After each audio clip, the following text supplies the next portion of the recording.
اعوذ باللہ من الشیطان الرجیم بسم اللہ الرحمن الرحیم اللہم صلی علی محمد وعلی آل محمد کما صلیت علی ابراہیم وعلی آل ابراہیم انکا حمید مجید اللہم بارک علی محمد وعلی آل محمد کما بارکت علی ابراہیم وعلی آل ابراہیم انکا حمید مجید رب اشرح لی صدری ویسر لی امری واحلل عقدۃ من لسانی یفقہوا قولی ربنا زدنا علما یا مقلب القلوب ثبت قلبی علی دینک آمین۔ قرآن اور سائنس کے بارے میں بڑا اچھا لکھا ہوا ہے، پاکستانی عالم ہے انہوں نے، تو وہ یہ سوچا کہ یہ زیادہ لوگوں تک بات پہنچ جائے، تو اس کو دیکھتے ہیں کہ قرآن پاک میں اللہ رب العزت نے فرمایا کتاب انزلناہ علیک لتخرج الناس من الظلمات الی النور باذن ربہم الی صراط العزیز الحمید، سورہ ابراہیم آیت نمبر 1، کہ یہ ایک ایسی کتاب ہے جسے ہم نے آپ کی طرف نازل کیا تاکہ آپ انسانوں کو اندھیروں سے نکال کر روشنی کی طرف لائیں۔ تو معلوم کیا ہوا کہ قرآن پاک اندھیروں سے نکال کر روشنی کی طرف لانے والی کتاب ہے اور بھولے بھٹکوں کو سیدھا راستہ دکھانے والی کتاب ہے، یہاں تک کہ انسانیت کے لیے آب حیات ہے۔ تو ظاہر اب اس کتاب کا دیکھنا بھی عبادت ہے، چھونا بھی عبادت، پڑھنا بھی عبادت ہے، پڑھانا بھی، سمجھنا بھی عبادت ہے، سمجھانا بھی، اور اس پر عمل کرنا دنیا کی سب سے بڑی عبادت ہے۔ آپ نے دیکھا ہوگا کہ لوہے کو کھینچنے کے لیے مقناطیس استعمال ہوتا ہے، اور اسی طرح قرآن پاک کو جب پڑھا جاتا ہے تو اللہ رب العزت کی رحمتوں کو کھینچنے والا مقناطیس قرآن پاک ہے۔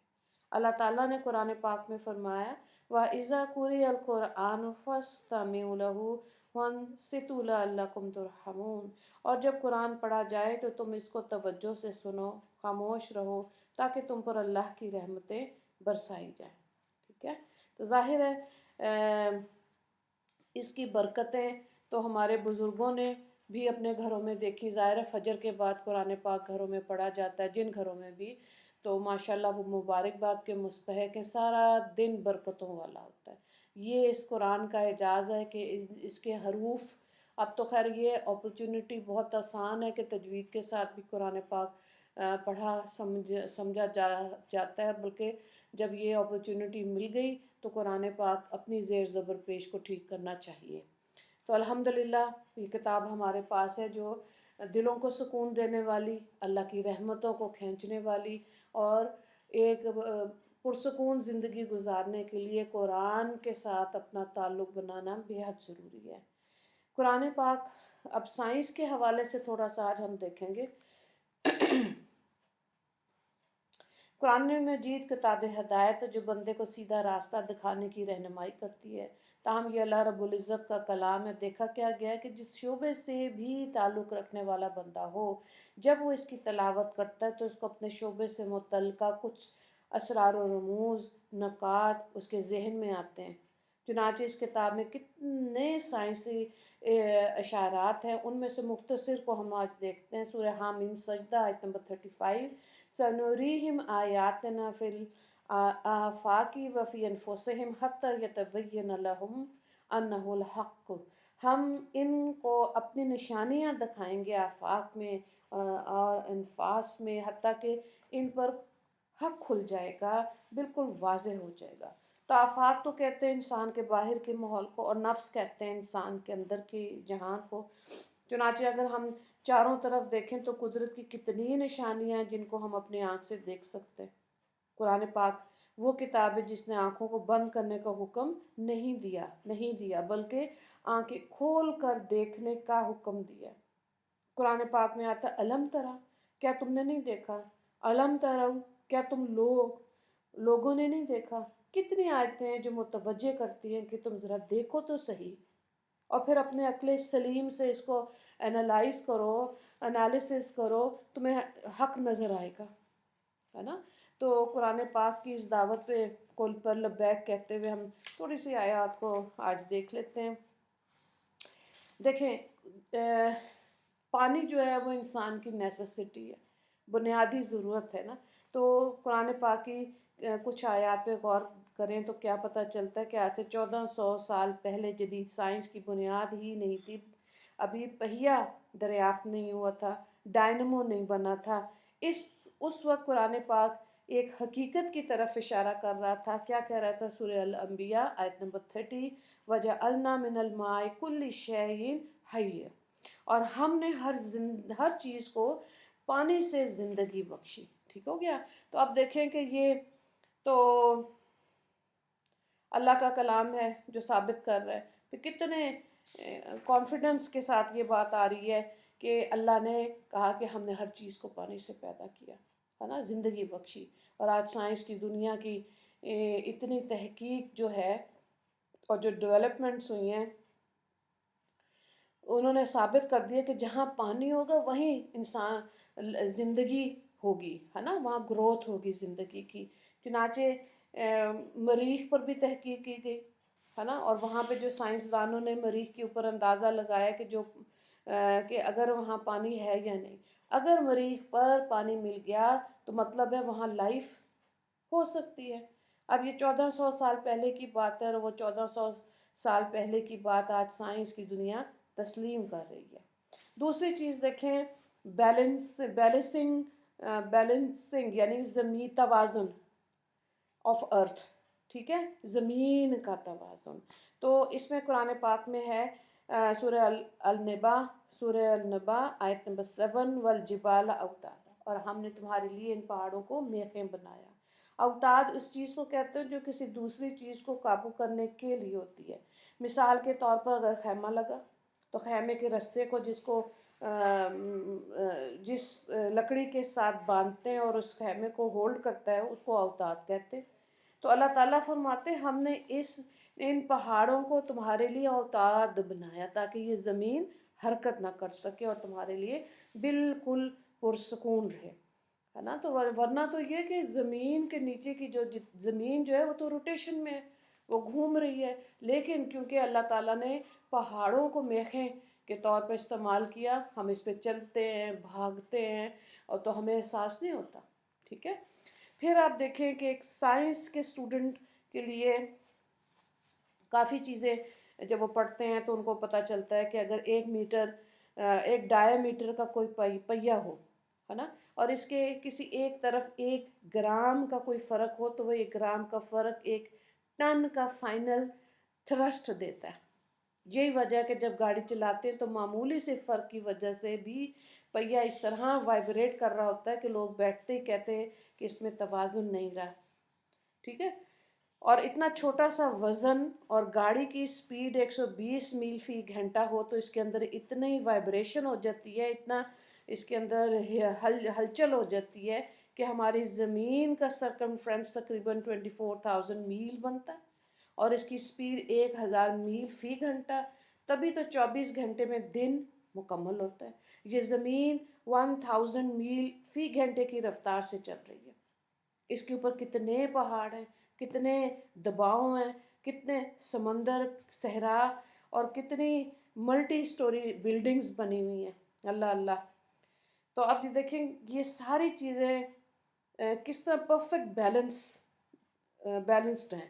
تو ہمیں اس کا پتہ کیسے چلتا ہے کہ آج ہم زمین پر بیٹھے تو زمین جو ہے وہ گھوم رہی ہے، لیکن اللہ تعالیٰ نے اس میں بالکل بیلنس جو ہے وہ پرفیکٹ رکھا ہے۔ قرآن پاک نے کہہ دیا والجبال اوتادا، اور پہاڑوں کو میخیں بنایا۔ اچھا جی، اب دوسری دیکھیں قارون کے دھنسنے کا جو سائنسی ثبوت ہے نا۔ قرآن پاک میں اللہ تعالیٰ نے قارون کو زمین میں دھنسا دیا۔ آیت نمبر 81 سورہ القصص، فَخَسَفْنَا بِهِ وَبِدَارِهِ الْأَرْضَ، یعنی ہم نے اسے اور اس کے گھر کو زمین میں دھنسا دیا۔ مفسرین نے لکھا کہ قیامت تک وہ دھنستا رہے گا اور کبھی بھی زمین سے باہر نہیں آ سکے گا، ٹھیک ہے۔ تو اب یہ جو سوال ہے نا، اس میں ایک آدمی جیسے اس کے پاس اگر وہ ڈرل کرے یعنی زمین کے اندر سوراخ کرے اور زمین کے سوراخ کے اندر کوئن ڈال دے، جیسے 5 روپے کا کوئن ہے، اگر وہ ڈال دے تو زمین کے دوسرے حصے سے کیا وہ نکل سکتا ہے؟ تو یہاں پر دیکھیں لا آف موشن جو ہے اس نے ثابت کر دیا، نیوٹن کے جو یہ لا آف موشن تھا فزکس میں، اس سے جواب نکالا۔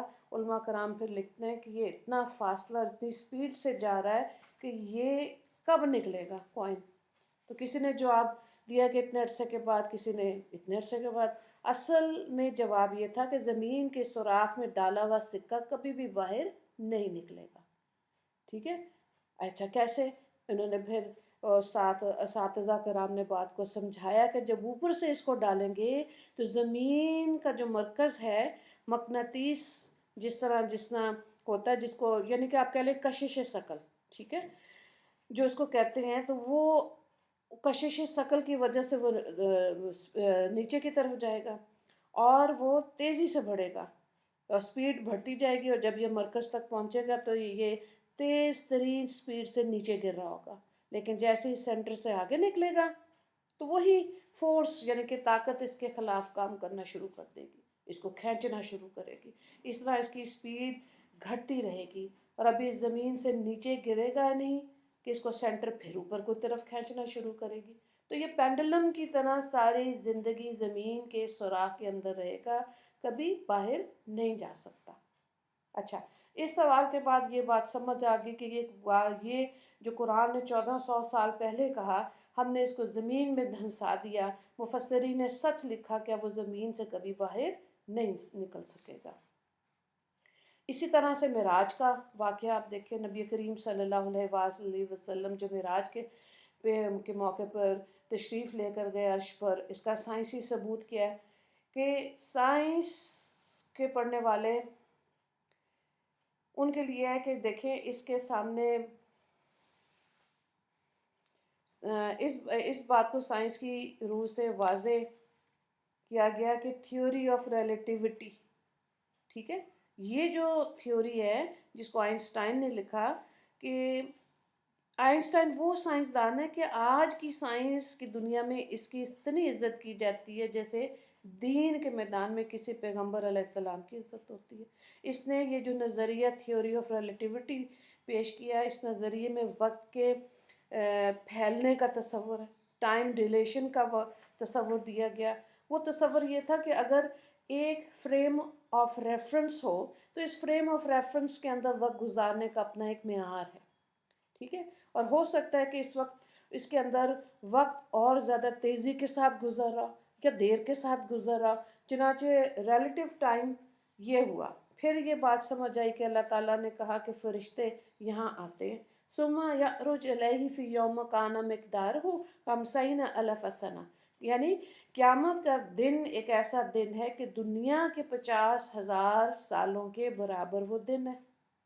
تو اب ریلیٹیو ٹائم کا تصور کوئی نیا نہیں ہے، یہ تو 1400 سال پہلے کہہ دیا کہ دنیا کے 50,000 سال گزریں گے اور آخرت کے حساب سے ایک دن گزرے گا۔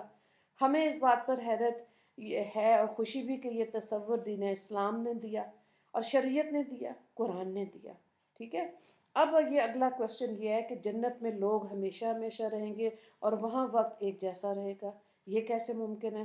تو پھر اسی نظریہ یعنی کہ تھیوری آف ریلیٹیوٹی کی تھیوری نے اس بات کو بھی ثابت کر دیا۔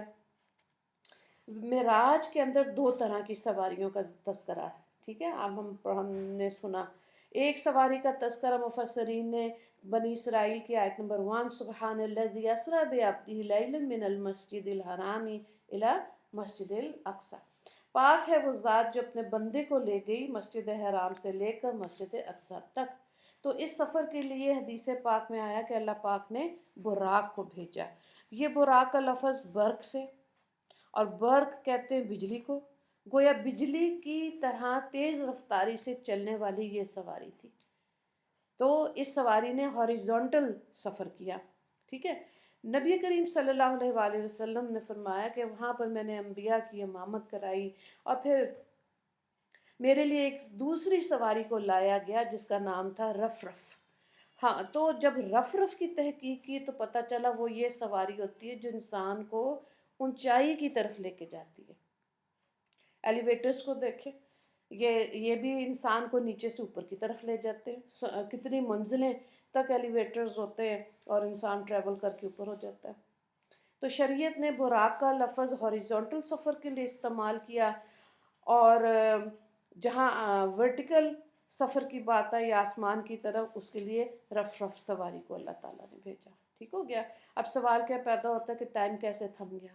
تو اس کا جواب جو ہے تھیوری آف ریلیٹیوٹی میں ہے کہ وقت کا پھیلاؤ، یہ وقت کے پھیلاؤ کا تصور اس طرح ہے کہ اگر فریم آف ریفرنس کی سپیڈ آف لائٹ کے برابر ہو تو ٹائم ہمیشہ ایک رہے گا، یہ چینج نہیں ہوتا، تبدیل نہیں ہوگا۔ ٹھیک ہے؟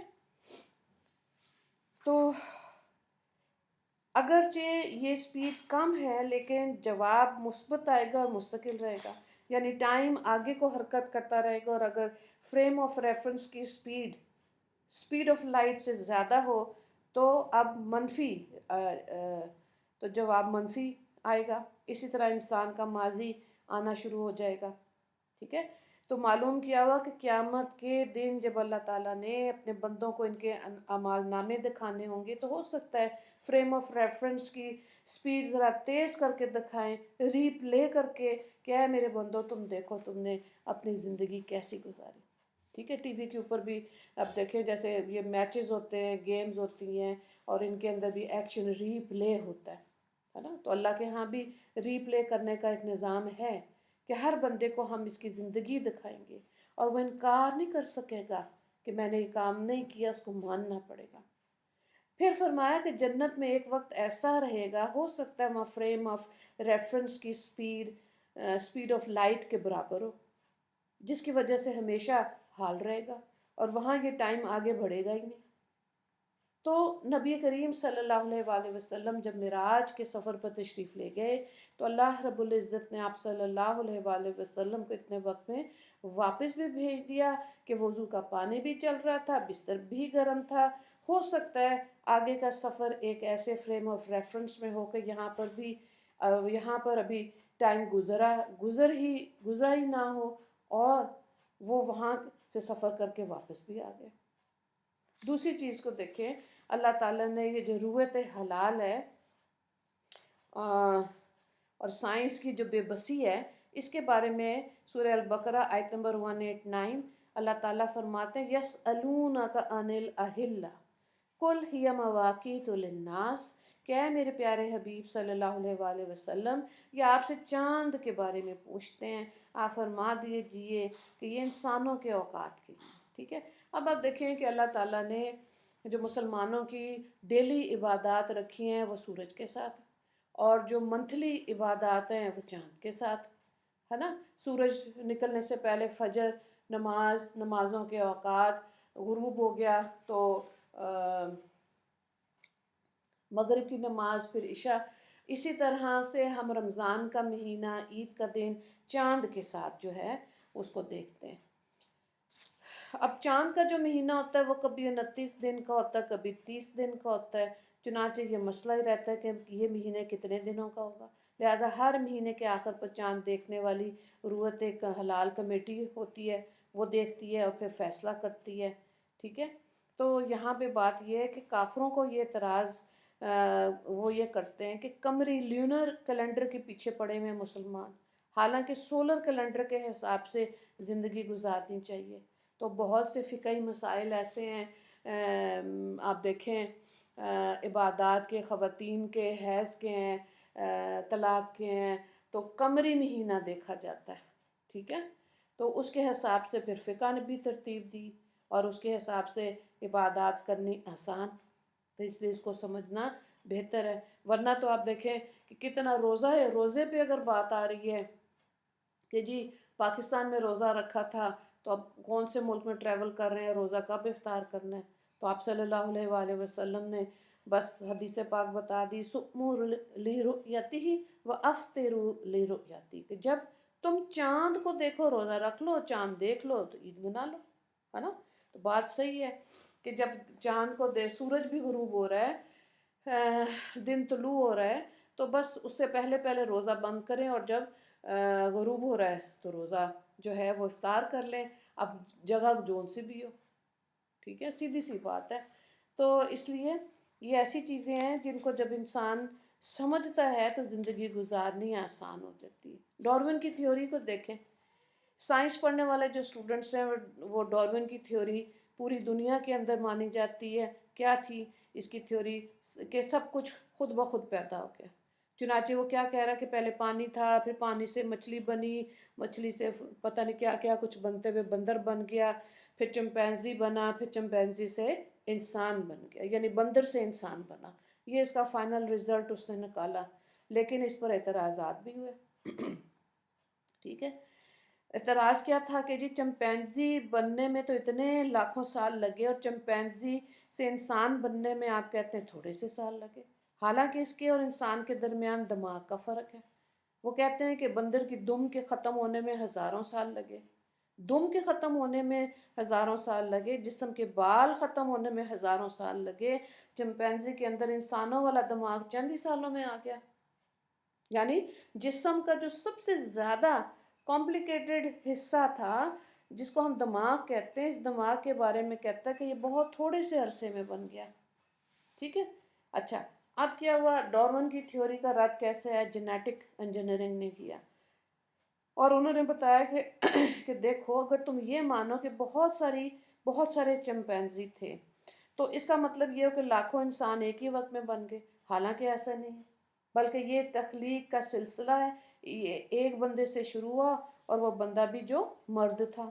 عورت سے تخلیق کا سلسلہ شروع نہیں ہو سکتا۔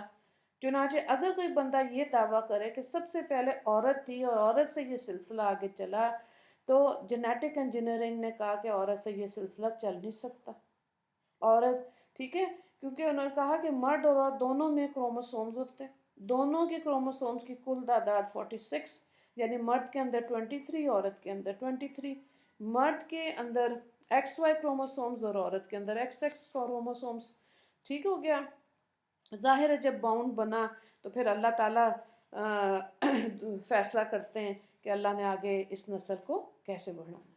جب جینیٹک انجینئرنگ نے یہ فائنل کیا تو پھر ہم نے قرآن پاک میں غور کیا تو اس میں بھی ایک آیت نظر آئی۔ کیا اللہ تعالیٰ فرما رہے، یا ایھا الناس، اے لوگو، اتقوا ربکم الذی خلقکم من نفس واحدۃ وخلق منہم زوجہا وبث منہما رجالا کثیرا ونساء، رجال کثیرا ونساء، اے انسانوں ڈرو اپنے پروردگار سے جس نے تمہیں ایک جی سے پیدا کیا اور اس میں سے ایک جوڑے کو یعنی بیوی کو بنایا، پھر ان دونوں کے ذریعے سے اللہ نے مرد اور عورت کو پوری دنیا میں پھیلا دیا۔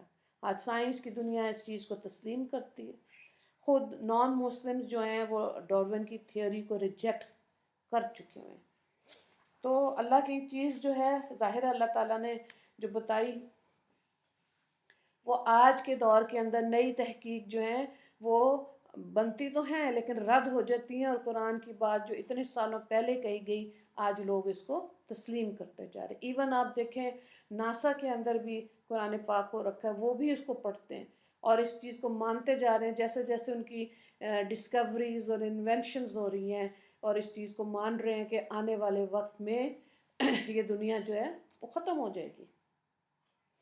پھر آپ دیکھیں کہ ایک کتاب میں سائنس کے حوالے سے یہ لکھا کہ انسان کے جسم کی جو شکل ہے بالکل اسی طرح کی شکل اس کے دماغ کے اندر بھی بنی ہوئی ہے، لیکن اس کا مختلف انداز ہے۔ تو ہمارے ہاتھ یہاں بڑے ہیں اور میموری کے اندر اس کی جو جگہ متعین کی گئی وہ اس طرح ہے، مگر سائز میں چھوٹا، پاؤں چھوٹے، زبان چھوٹی، لیکن جو دماغ میں جگہ متعین کی گئی ہے وہ کئی گنا ہے۔ پھر کتاب لکھتی ہے کہ اس کی وجہ یہ ہے کہ دماغ کسی کو جتنی بھی انسٹرکشنز بھیجتا ہے اس کے حساب سے اس کو جگہ کی ضرورت تھی، ٹانگوں کا اوپر اٹھنا، بیٹھنا، چلنا اس کا سادہ سا کام تھا، اس لیے اس کو تھوڑی سی جگہ کی ضرورت تھی، جبکہ ہماری زبان سب سے زیادہ کمپلیکیٹڈ پارٹ ہے جسم کا۔ اب جب ہم تیزی میں بول رہے ہوتے ہیں تو ہم اندازہ بھی نہیں لگا سکتے کہ کبھی زبان کا سرا لگ رہا ہوتا ہے، کبھی سائڈ لگ رہی ہوتی ہے، کبھی اوپر، کبھی نیچے۔ اس کو یعنی کہ دماغ کو جو انسٹرکشنز دینی ہوتی ہیں وہ بہت زیادہ ہوتی ہیں، لہٰذا اس لیے دماغ کے اندر بہت بڑی جگہ متعین کر دی گئی۔ پھر اگلی بات یہ لکھی ہے کتاب میں کہ انسان کے دماغ کے اندر مختلف اعضاء کو کنٹرول کرنے کی جو جگہ ہے اس کو سائنس نے دریافت کیا۔ مثال کے طور پر ہماری بائیں طرف کے اعضاء، ان کو انسان کے دماغ کی رائٹ سائڈ سے سگنل جاتا ہے، اور جو رائٹ سائڈ کی آرگنز ہیں ان کو سگنل لیفٹ سائڈ سے جاتا ہے۔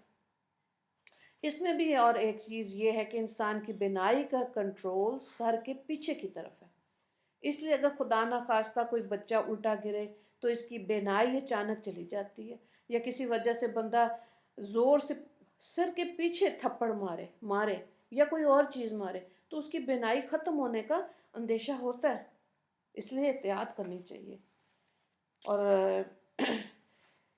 آخر میں دیکھیں قرآن پاک کو سمجھنے کے 2 درجے، یہ تو سائنس کے حساب سے ہم نے مختصر سی بات کی، بہت زیادہ ڈیٹیل میں کتابوں میں لکھا ہوا ہے۔ اللہ تعالیٰ ہمیں قرآن مجید کے ساتھ سچی محبت نصیب فرمائے تاکہ ہم اس کو سمجھ کر پڑھیں اور اپنی زندگی میں اس کو عمل بھی کریں، ٹھیک ہے؟ علم وہی ہے جس پر عمل کیا جاتا ہے، باقی سب انفارمیشن ہے۔ قرآن مجید کو سمجھنے کے جو علماء کرام نے 2 درجے لکھے ہیں، اس میں شاہ ولی اللہ محدث دہلوی نے لکھا ہے کہ ایک درجہ تو علماء کا ہے، اس تک پہنچنے کے لیے ظاہر اسپیشل سٹڈیز کرنی ہوتی ہیں، قرآن، حدیث، فقہ اور علوم صرف و نحو سب کچھ پڑھیں، 8-10 سال لگتے ہیں، اور اس کے بعد یہ علماء کرام کہلاتے ہیں، مفتی کہلاتے ہیں، جو کہ پھر امت کے لیے، عوام الناس کے لیے مسائل کا حل بیان کرتے ہیں۔ دوسرا درجہ یہ عوام الناس کا درجہ ہے، یعنی کہ کہیں پر بھی قرآن پڑھا جا رہا ہے تو اس کو سمجھ آئے کہ قرآن میں کیا لکھا ہوا ہے، یہ سیکنڈ لیول ہے، یعنی کہ عام انسان کا۔ اور عام انسان نے یہ لیول بھی مولویوں کو ہی دے دیا، علماء کرام کو ہی دے دیا کہ تم ہی سمجھو، تو بھئی آپ کیا کرنے آئے دنیا میں؟ کیونکہ قرآن تو ہمارا سلیبس ہے نا، مسلمانوں نے زندگی کیسے گزارنی ہے، حلال کیا ہے، حرام کیا ہے، جائز کیا ہے، ناجائز کیا ہے، شادی بیاہ، طلاق، رضاعت، ہر چیز کا مسئلے کا حل قرآن میں موجود ہے۔ معاشرے میں کیسے رہنا ہے، گھریلو زندگی کیسی ہونی چاہیے۔ جب پڑھیں گے نہیں تو کیا پتہ چلے گا؟ جب سلیبس ہی نہیں پڑھیں گے تو نہیں سمجھ آئے گی۔ اسی طرح سے اب آپ دیکھیں کہ ہر چیز ہم علماء کرام کی سپورٹ نہیں کر سکتے، انفرادی طور پر قرآن کو سمجھنے اور اس پر عمل کی ضرورت ہے، تبھی انفرادی جو قبریں بنتی ہیں وہاں پہ انسان کو سکون ملے گا، ٹھیک ہے؟ آج کے زمانے میں پورے قرآن پاک کے الفاظ کو گنا جا چکا ہے۔ قرآن پاک کی آیات 6666 ہے، اور پورے قرآن پاک کے الفاظ 84,000 سے کچھ زیادہ ہیں، لیکن مزے کی بات یہ ہے کہ اس میں سے اکثر وہ الفاظ ہیں جو قرآن پاک میں بار بار آتے ہیں۔ مثال کے طور پر اقیم الصلاۃ، یہ تقریباً 700 مرتبہ قرآن میں آیا، یا ایھا الذین آمنو، یہ 86 مرتبہ آیا، لیکن لفظ تو ایک ہے، ریپیٹ کرتا ہے۔ جب ایک دفعہ پتہ چل گیا یا ایھا الذین ہے وہ لوگوں جو ایمان لائے، تو قرآن کے 86 ورڈز یاد ہو گئے، ہے نا؟ اب آپ دیکھیں کہ قرآن پاک میں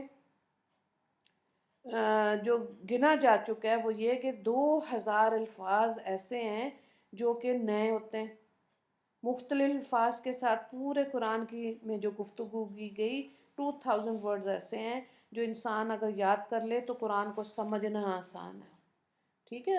آپ دیکھیں کتنی ووکیبلری کے لیے انسان نئی لینگویجز کو سیکھنے کے لیے، اپنی ووکیبلری کو امپروو کرنے کے لیے ورڈز کو سیکھتا ہے، ٹھیک ہے، گرامر کو سیکھتا ہے، اور پھر ان ملکوں میں جا کے یہ لوگ اپنا روزگار کما رہے ہوتے ہیں، یا بہت سے رائٹرز ایسے ہیں جو مختلف زبانوں میں لکھ رہے ہوتے ہیں۔ تو اب یہ جب 2000 لفظ جن پہ اصل میں محنت کرنی ہے، اور جو لوگ اردو بولتے ہیں ان میں سے بھی 2000 میں سے بھی 500 الفاظ وہ ہیں جو اردو زبان میں استعمال ہوتے ہیں، مثلاً جو عربی اور اردو میں اکٹھے استعمال ہوتے ہیں: حشر، روح، بدن، قبر، قلم، کتاب، عرش، کرسی، تقوی، جن، انسان، جنت، جہنم۔ تو ان 2000 الفاظ میں سے 500 الفاظ اردو زبان میں استعمال ہوتے ہیں، باقی کتنے رہ گئے؟ 1500، ہے نا، 1500۔ تو کیا ہم ساری زندگی جو اللہ نے اتنی نعمتیں دی ہیں، عقل دی اور اتنی صلاحیت دی کہ ایم اے کے بعد ایم فل، پھر پی ایچ ڈی، اور ریسرچ کتنی ہو رہی ہے، کتنی تیزی سے ہر 6 مہینے کے بعد دنیا میں تبدیلی آ رہی ہے، تو کیا انسان 1500 نئے الفاظ معنی کے ساتھ نہیں سیکھ سکتا؟ کیا خیال ہے؟ ٹھیک ہے، کیونکہ انسان کے ذہن میں اللہ تعالیٰ نے بہت صلاحیت دی ہوئی ہے، جس کو ابھی ہم نے دیکھا ہے۔ تو اس کے لیے انسان نے محنت کرنی ہے، اور چند مہینے کی محنت کے بعد انسان سمجھنے کا جو لیول 1 ہے نا، وہ جیسے لیول 1 پہ محنت ہو جاتی ہے تو لیول 2 پہ آ جاتا ہے، مزید سیکھنے کا جذبہ اس کے اندر آ جاتا ہے۔ تو میرے حساب سے تو جو سورہ البقرہ پہ اگر صحیح محنت ہو جائے، آپ پوری سورت کو بھی اگر 6 مہینے میں الفاظ معنی یاد کر رہے ہیں، اتنا اللہ تعالیٰ یہ قرآن کا اعجاز ہے کہ انسان کا ذہن کھل جاتا ہے، ٹھیک ہے۔ اب جب وہ ذہن کھلا تو باقی کا قرآن آسان ہو جائے گا انشاءاللہ۔ لیکن ساتھ یہ بھی ہے کہ جیسے قرآن کھلتا ہے شیطان پورا زور لگاتا ہے کہ کسی طرح یہ کتاب مسلمانوں کے آگے نہ کھلے۔ کیوں؟ کیونکہ یہ مقناطیس کا کام کرتا ہے، یہ کھینچتا ہے اپنی طرف۔ تو ظاہر ہے جب قرآن کھلے گا ہمارا شوق ہے، اور شیطان کا فرض ہے کہ وہ نہ پڑھنا دے، اور ہم تو شوق میں انسان کتنے کام شروع کرتا ہے اور پھر ہار جاتا ہے، تھک جاتا ہے، ختم۔ لیکن استقامت اللہ سے مانگنی چاہیے، اور اس عزم پر متزلزل نہیں ہونا چاہیے، درمیان میں نہیں چھوڑے قرآن کو، اس کو صحیح لفظی ترجمے کے ساتھ۔ اب تو اتنا کام ہو گیا، اتنی اچھی پرنٹنگ کے اندر قرآن پاک کے ترجمے موجود ہیں، پڑھنا آسان، روٹ ورڈ کے ساتھ ترجمے کو کرنا آسان، اور پھر اس کے بعد جب ترجمہ آ گیا تو تفسیر سے بات کو سمجھنا آسان ہے نا۔ تو اپنی زندگیوں میں اس چیز کو زور لگائیں اور شیطان کو نہیں جیتنے دینا، اپنی زندگیوں کو کامیاب بنائیں، اور کیا ہی اعلیٰ بات ہو جائے کہ جب خود پڑھنے کے بعد دوسروں کی اصلاح کے لیے بھی انسان قرآن پڑھنے پڑھانے کا کام جاری رکھے ٹل ڈیتھ۔ اللہ تعالی ہمیں استقامت عطا فرمائے۔ وآخر دعوانا ان الحمد للہ رب العالمین۔ اللہم اغفر للمسلمین والمسلمات والمؤمنین والمؤمنات۔ السلام علیکم ورحمۃ اللہ وبرکاتہ۔